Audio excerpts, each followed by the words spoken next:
Chris Eazy nyuma y'umuza shomora kuva mu gihugu cy'u Rwanda azanywe n'ishira hamwe dikobo mu gihugu cy'u Burundi itariki 13 kwezi ko 8 umwaka wa 2022 kuri Nick Lodge impande ya Resedi Rock azoba yahishikiye guteramisha abakunzi biwe na cyane cyane abari hano mu gihugu cy'u Burundi mu gisagara ca Bujumbura aho benshi bakibonye afishi yuko umuririmbyi yagiye gutura mu gihugu cy'u Burundi bahise bavyishimira cyane hamwe bifuza kubona performance ya Inana live bakifuza kubona performance ya Mashu live bakifuza kubona performance ya Faster live ariko bamwe bakaba bagiye bandika comment zigiye zitandukanye aho bamwe babinezererewe abandi bakabinegura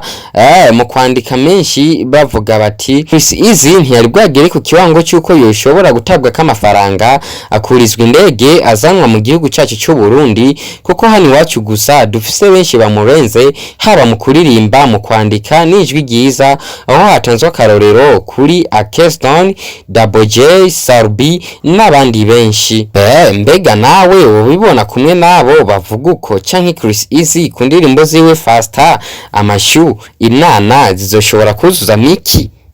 Dusigire commentaire yawe ngaho wongere wibuke gusangiza n'abandi nawe utarakora subscribe urahawe kaze gukora subscribe kuri channel yacu ya Sten TV worldwide kuri mikro mukaba mwari kumwe na Sten Promora on the machine akiwa ni Da Promise cameraman turabakunda cyane.